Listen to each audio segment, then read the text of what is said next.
इस खास एक्सप्लेनर में आपका स्वागत है। इतिहास को लेकर हम सबके दिमाग में अक्सर एक ही बात आती है ना, तारीखों और नामों की एक लंबी उबाऊ सी लिस्ट जिससे बस रटना पड़ता है। लेकिन आज हम इस सोच को पूरी तरह बदलने वाले हैं। आज की हमारी ये चर्चा किसी बोरिंग किताब के पन्नों से नहीं, बल्कि एक बेहद खौफनाक और मास्टरमाइंड कॉर्पोरेट टेकओवर की रोमांचक कहानी से जुड़ी है। तो चलिए बिना किसी देरी के इस डिजाइन की गहराई में उतरते हैं।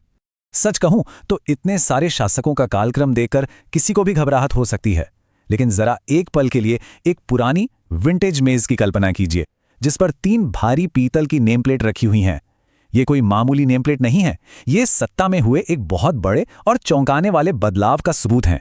ये हमें बताती हैं कि कैसे महज व्यापार करने आई एक साधारण सी कंपनी धीरे धीरे एक पूरी सरकार बनी और फिर उसने एक पूरे के पूरे साम्राज्य का रूप ले लिया। सत्ता का ये विकास सच में दिमाग घुमा देने वाला है। जरा पहली नेम प्लेट देखिए, 1757, बंगाल का गवर्नर।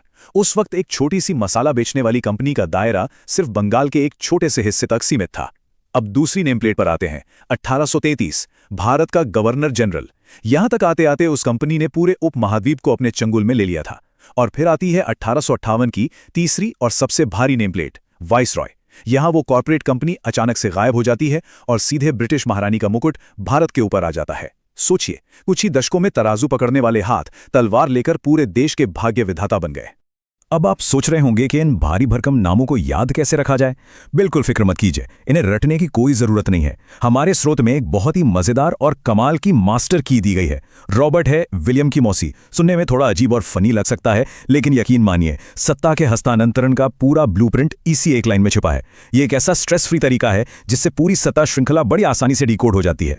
चलिए देखते हैं कि ये जादू काम कैसे करता है। रॉबर्ट से रॉबर्ट क्लाइव, बंगाल के पहले गवर्नर। हेस से वॉरेन हेस्टिंग्स, पहले गवर्नर जनरल। विलियम से विलियम बेंटिक, पूरे भारत के पहले गवर्नर जनरल। खी से लॉर्ड कैनिंग, पहले वाइसरॉय। और आखिर में मौसी का सी से सी राजगोपालाचारी, जो आजाद भारत के पहले और आखिरी भारतीय गवर्नर जनरल थे। है ना कमाल? पूरी की पूरी क्रोनोलॉजी एक फैमिली ट्री की तरह बिल्कुल सटीक बैठ जाती है।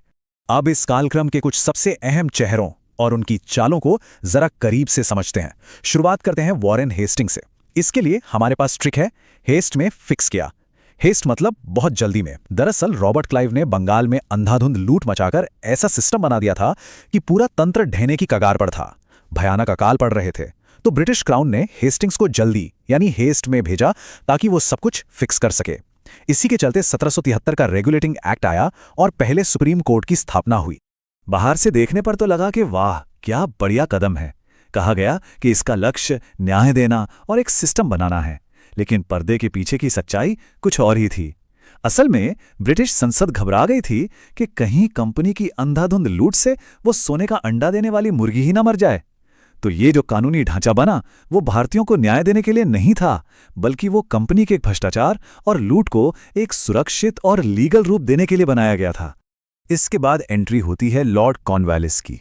इसे याद रखने की ट्रिक बहुत शानदार है। कॉर्न यानी भुट्टा, और भुट्टा कहाँ उगता है? जमीन पर, खेत में। इस जमीन शब्द से सीधा कनेक्शन जुड़ता है 1793 के स्थायी बंदोबस्त या परमानेंट सेटलमेंट से। इस एक नीति ने जमीनी हकीकत को उलट कर रख दिया। जमीनें नीलाम कर दी गई। जो किसान सदियों से अपनी जमीन के मालिक थे, उन्हें रातों रात बेदखल करके अपनी ही जमीन पर मजदूर बना दिया गया। इस पूरी व्यवस्था के पीछे का असली खेल बहुत ही क्रूर था। कंपनी उस वक्त लगातार युद्ध लड़ रही थी और उन्हें किसी भी हाल में एक फिक्स इनकम चाहिए थी। इसलिए जमींदारों से एक तय टैक्स की गारंटी ली गई। इसी तरह कॉर्नवालिस को सिविल सेवाओं और पुलिस का जनक कहा जाता है। लेकिन इसके पीछे का असल मकसद क्या था? मकसद था भारतीयों को ऊंचे प्रशासनिक पदों से पूरी तरह दूर रखना, ताकि उनके राज और टैक्स के सिस्टम पर कोई आंच ना आए। अब आगे बढ़ते हैं विलियम बेंटिक की तरफ। इनकी ट्रिक है बैटिंग करके समाज की बुराइयों को बाउंड्री के पार भेजना। 1829 में राजा राम मोहन रॉय जी के साथ मिलकर बेंटिक में सती प्रथा जैसी भयानक कुप्रथा का अंत किया और ठगी प्रथा को भी खत्म किया। जाहिर है यह भारतीय सामाजिक इतिहास का एक बहुत बड़ा और सकारात्मक कदम था। लेकिन रुकिए, हर तथाकथित सुधार के पीछे एक एजेंडा छिपा था। बेंटिक के ही समय में मैकाले की सिफारिश पर भारत में अंग्रेजी शिक्षा लागू हुई। कहा गया कि यह मानवीय सुधार है, लेकिन हकीकत? ब्रिटेन में औद्योगिक क्रांति आ चुकी थी। उन्हें भारत का काम संभालने के लिए सस्ते क्लर्क चाहिए थे। मैकाले का विजन एकदम साफ था, एक ऐसा वर्ग तैयार करना जो देखने में भारतीय हो लेकिन सोच और पसंद से अंग्रेज हो। सीधी सी बात है, उन्हें ब्रिटिश फैक्ट्रियों के लिए वफादार ग्राहकों की एक फौज खड़ी करनी थी। और अब बात करते हैं लॉर्ड डलहौजी की। इस नाम के साथ ही मानो खतरे का सायरन बजने लगता है। हमारी ट्रिक है, दाल में काला था, रेल भी लाया पर हड़प भी की। डलहौजी वाकई एक दोधारी तलवार था। एक तरफ उसने भारत में रेलवे, टेलीग्राफ और पोस्टल सिस्टम जैसी मॉडर्न चीजें शुरू की, तो दूसरी तरफ अपनी खौफनाक हड़प नीति यानी डॉक्ट्रिन ऑफ लैब्स भी चला दी। डलहौजी का विकास और विनाश दोनों साथ साथ चल रहा था। रेलवे और टेलीग्राफ के पीछे का असली मकसद भारत का विकास नहीं था, बल्कि उन सभी देसी रियासतों को नक्शे से मिटाना था जो अंग्रेजों के व्यापार में रोड़ा बन रही थीं।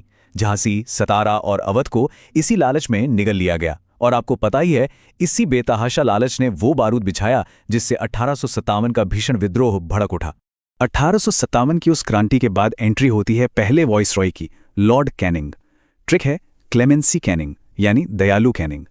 विद्रोह के बाद कई ब्रिटिश जनरल्स डरे हुए थे और पागलपन में भारतीयों का अंधाधुंध कत्लेआम करना चाहते थे। लेकिन कैनिंग ने समझदारी दिखाई। उसने अपने ही जनरल्स को रोका और तथाकथित दयालुता दिखाते हुए उस नरसंहार को बंद करवाया। लेकिन क्या ये सच में दया थी? बिल्कुल नहीं। ये एक बहुत ही सोची समझी राजनीतिक रणनीति थी। कैनिंग को समझ आ गया था कि सिर्फ डंडे के जोर पर इतने बड़े देश पर राज नहीं किया जा सकता। उसने डलहौजी की गलती को सुधारा और बचे हुए भारतीय राजाओं को तूफान रोकने वाली एक दीवार की तरह इस्तेमाल किया। इन राजाओं को वफादार बना लिया गया ताकि कल को अगर फिर कोई विद्रोह हो तो ये राजा अंग्रेजों के लिए एक ह्यूमन शील्ड यानी मानव ढाल का काम कर सकें। तो चलिए आगे बढ़ने से पहले एक फटाफट रैपिड फायर रिकैप कर लेते हैं ताकि ये सब दिमाग में एकदम छप जाए। कॉन्स यानी खेत, इससे याद आया कॉर्नवालिस और उसका जमीन से जुड़ा स्थायी बंदोबस्त। बैटिंग करके बुराइयां बाउंड्री पार, मतलब विलियम बेंटिक और सती प्रथा का अंत। और दाल में काला और रेल, लॉर्ड डलहौजी और उसकी हड़प नीति। इस तरह से छोटी छोटी ट्रिक्स इतिहास की उलझी हुई कड़ियों को एकदम सीधा कर देती हैं। अब हमारी स्रोतो सामग्री में छुपे हुए दो और बहुत दिलचस्प नामों का खुलासा करते हैं। पहला है जेली। जेली मतलब लॉर्ड वेलेस्ली। ट्रिक यह है कि राजाओं को जेली की तरह मीठी मीठी बातों में फंसा लेना। यह इशारा करता है वेलेस्ली की कूटनीति के सबसे बड़े मास्टर स्ट्रोक की तरफ, यानी सहायक संधि, जिसे सब्सिडियरी अलायंस भी कहते हैं। यह एक ऐसा जाल था जिसमें बिना खून की एक भी बूंद बहाए राजाओं को पूरी तरह पंगु बना दिया गया। राजाओं से कहा गया कि हम आपको बाहरी हमलों से सुरक्षा देंगे, लेकिन असली खेल बहुत गहरा था। सुरक्षा के नाम पर राजाओं को खुद ब्रिटिश सेना का भारी खर्च उठाना पड़ता था और अपने दरबार में एक ब्रिटिश अफसर को बैठाना पड़ता था जो हर फैसले में दखल देता था। मतलब राजा अपने ही खर्चे पर अपनी आजादी अंग्रेजों के पास गिरवी रख रहे थे। अब देखते हैं दूसरा छुपा हुआ ट्रिक, शब्द कर्जा और टूटना। कर्जा मतलब लॉर्ड कर्जन और टूटना मतलब 1905 का विनाशकारी बंगाल विभाजन। उस समय का बंगाल बहुत विशाल और समृद्ध था। कर्जन ने भारत के इस सबसे बड़े हिस्से पर एक गहरा वार किया और उसे दो टुकड़ों में तोड़ दिया। कर्जन का बहाना था कि भाई इतने बड़े सूबे को चलाने के लिए, प्रशासनिक सुविधा के लिए इसे बांटना जरूरी है। लेकिन हकीकत, बंगाल उस वक्त भारत की आजादी की लड़ाई का सबसे बड़ा नर्व सेंटर था। ये विभाजन राष्ट्रवाद की उस लहर को कुचलने और फूट डालो और राज करो की नीति के तहत हिंदुओं और मुसलमानों के बीच एक गहरी खाई पैदा करने की सोची समझी साजिश थी। इन सब कूटनीतिक चालों को समझने के बाद ये एक्सप्लेनर हमारे सामने एक बहुत ही गहरा सवाल खड़ा करता है। जरा सोचिए, रात का सन्नाटा है और डलहौजी के जमाने की एक पुरानी भाप वाली ट्रेन तेजी से पटरियों पर दौड़ रही है। ये ट्रेन, जिसे हम अक्सर विकास का सबसे बड़ा प्रतीक मानते हैं, क्या ये आइकॉनिक स्टीम ट्रेनें सच में आम भारतीय जनता की सुविधा के लिए लाई गई थीं? इसकी सच्चाई काफी खौफनाक है। ये कोई जन सुविधा नहीं थी, बल्कि देश के अंदरूनी हिस्सों से कच्चा माल और कपास लूटकर सीधा बंदरगाहों तक पहुंचाने का एक बहुत बड़ा कन्वेयर बेल्ट था, ताकि ब्रिटेन की फैक्ट्रियां चलती रहें। और इसका दूसरा सबसे बड़ा काम था, अगर देश के किसी भी कोने में विद्रोह भड़के तो ब्रिटिश सेना को रातों रात उस ट्रेन में भरकर वहां पहुंचाया जा सके और बगावत को तुरंत कुचला जा सके। और इसी के साथ हम इस गहरे विश्लेषण के अंत तक आ गए हैं। हमने देखा कि जो निर्माण और विकास हमें सतह पर दिखाया जाता है, वो हमेशा पूरा सच नहीं होता।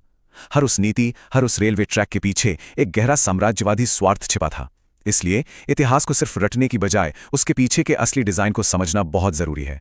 अंत में एक सवाल जो मैं आपके साथ छोड़ना चाहता हूं, आधुनिक इतिहास में ऐसा और क्या क्या है जो विकास के नकाब के पीछे अपना असली मकसद छिपाए हुए हैं? अपनी जिज्ञासा बनाए रखें और यूं ही गहराई से सीखते रहें।